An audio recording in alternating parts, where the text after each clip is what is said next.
Hey everyone, and welcome to the channel. Today, I'm going to explain something that seems, well, super simple on the surface, but it's actually incredibly complex. The question is this: is stealing ever okay? Now, I know what you're thinking. No, of course not. But stick with me here. Once you start to peel back the layers, you find this whole tangled web of morality, law, and this really big question of what we owe each other as human beings. So let's try and untangle it together. All right, to really get into this, let's start with a classic thought experiment. You might have even heard of it before. Picture this. There's a woman, and she's on her deathbed. She has a rare form of cancer. Now, there is one drug out there that could save her life, just one. But the guy who invented it is charging $2,000 for it, even though it only cost him $200 to make. Her husband, his name is Heinz, does absolutely everything he can. He hits up everyone he knows for money, but he can only pull together about $1,000. So he goes to the druggist, he begs him, please, sell it to me for less, or just let me pay you the rest later. And the druggist says, nope, I discovered it, and I'm gonna make my money. So Heinz gets desperate, and in the middle of the night, he breaks into the lab to steal the drug for his wife. So the big question for all of us is, should he have done that? What would you do? So this whole situation is called the Heinz dilemma, and it's way, way more than just some dusty old puzzle you'd talk about in a philosophy class. It's actually like a mirror. It reflects these gut-wrenching situations that real people right now are facing every single day. I mean, think about what it does. It puts two of our most fundamental values head to head. You've got the right to own property on one side and the right to life on the other. It's this massive collision, right, between the law, what we feel deep down is right or wrong, and just that basic, raw instinct to survive. And honestly, how we answer that question, it says a whole lot about what our society actually cares about most. Okay, so let's get into the interesting part. Your gut reaction to what Heinz did, whether you immediately thought, yeah, go for it, or no way, that feeling actually says a lot about where you are in your own moral development. And it's not really about the yes or the no. That's not the most telling part. The really fascinating thing is the reasoning, the why behind your answer. So there was this psychologist, his name was Lawrence Kohlberg, and he actually used this exact story, the Heinz dilemma, to figure out how we grow, morally speaking. He came up with this idea that we all move through 6 different stages of moral reasoning. And it's not really tied to how old you are, it's all about how complex your thinking is when it comes to what's right and wrong. All right, let's take a closer look at these stages. At the very first level, what Kohlberg called pre-conventional, everything is really self-centered. It's all about me. So a little kid might say, Heinz shouldn't steal because he'll get a timeout, or he'll go to jail. See? The whole focus is just on avoiding punishment or maybe getting a reward. Simple stuff. Then we move up to the conventional level. This is where most of us hang out. Here, the focus moves from me to us, to society. Your reasoning might be, well, stealing is against the law, so it's wrong, period. Or on the other hand, you might say, he should steal because that's what a good husband is supposed to do. It's all about following the rules and fitting in with what society expects. But then there's the highest level, post-conventional, and this is where things get really deep. At this stage, you start thinking about universal principles. You might say something like, look, laws are important, but the right to life is more important than a law about property. So stealing becomes not just an option, but maybe even a moral duty. This quote from a Reddit user just nails it. It perfectly shows the tug of war between different ways of thinking. You have the utilitarian view, which is all about the outcome. It asks, what action creates the most good for the most people? Well, saving a life is a huge good, so yes, steal the drug. But then you've got this other way of thinking, categorical reasoning, which says some things are just always wrong. Stealing is on that list. It doesn't matter what the outcome is. The act itself is wrong. So you can see there's just no simple, clean answer here. Okay, so we could sit here and debate the philosophy of this all day, right? But at the end of the day, in the real world, there's the law, and actions have consequences. So that brings up a huge question.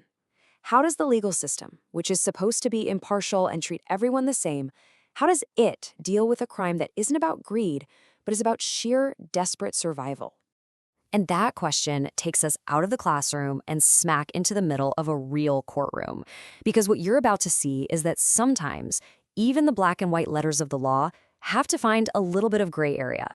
I mean, this idea of breaking the law just to survive, it's not new. It's as old as stories themselves. You've got Jean Valjean in Les Miserables, a guy who's hunted for his entire life just for stealing a loaf of bread to feed a starving kid.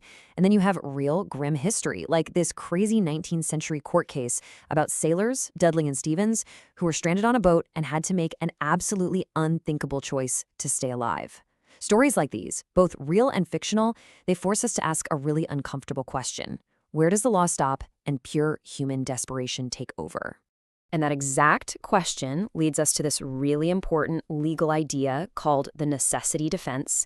You can basically think of it as the lesser of two evils defense. The whole argument is, yeah, okay, I broke the law, I committed a crime, but I had to because it was the only way to stop something far, far worse from happening. It's the law's way of admitting that sometimes, just sometimes, following the rules would actually be the wrong thing to do. Okay, so let's bring this out of the history books and into our time. There's this modern case from Italy that took this abstract legal idea and put it right in the middle of a supermarket aisle. It's all about a homeless man named Roman Ostriakov. $5.50. That's it. That was the grand total of the food Roman Ostriakov tried to take. He was walking out of the store with 2 little pieces of cheese and a pack of sausages. Why? Because he was starving. And for that, he was convicted of theft and sentenced to 6 months in prison. 6 months. But that's not where the story ends. His case got appealed, and it went all the way up to the highest court in Italy. And what happened next was incredible. In 2016, the court threw out his conviction completely. And their reasoning, man, it was powerful. They said, and I'm quoting here, that he acted in a state of necessity. They ruled that taking a small amount of food to deal with an immediate and essential need for nourishment, well, that's just not a crime. This ruling is huge, you guys. It shows that the law can bend. It's this powerful statement that says, yes, property matters, but human life and human dignity can matter more. So all of this gets you thinking, right? It makes you step back and ask an even bigger question. Why do we even have laws against stealing? I mean, is it just about punishing people when they do something wrong? Or is there something deeper going on with our whole system of justice? Well, if you look at it from an economic point of view, the law kind of has 2 main jobs. The first one is pretty obvious. It's called opportunity shaping. Basically, it makes crime a bad deal. You set up fines, you have jail time, you make the cost of committing the crime higher than any potential reward. Simple enough. But the second job is a lot more subtle, and honestly, probably more powerful. It's called preference shaping. And this is all about moral education. This is the law trying to teach all of us, as a society, what is right and what is wrong, trying to make us feel, deep down, that crime is just wrong. So think about that. When we, as a society, decide something is a crime, we're not just putting a price tag on it. We're making a huge statement about what we believe in, what our values are. The law is actively trying to tune our internal moral compasses. But that raises a massive question. What happens when that moral education clashes with the most basic human need there is, survival? And this is where things get really tense. Because when someone's basic need for food goes up against the law's attempt to teach a moral lesson, our whole system gets put on trial, in a way. And here is the real danger in all of this. When the law starts punishing people for doing things they have to do just to stay alive, like taking food when they're starving or sleeping outside when they have no home, it's not really teaching a moral lesson anymore, is it? As this quote from the Vera Institute says, it's basically criminalizing poverty itself. You're effectively making it illegal to be poor and have no other choice. And when you look at it that way, it changes everything. The whole problem gets reframed. Maybe the question we should be asking isn't, is it morally wrong for a hungry person to steal a loaf of bread? Maybe the real question is, what's morally wrong with our society that people are so hungry they have to steal bread in the first place? And just like that, the focus isn't on the individual anymore. It's on the system. So where does that leave us? It kind of leaves us with this final, challenging thought. If a system itself creates a situation where people are hungry, is stealing to survive really a crime? Or is it just an inevitable consequence?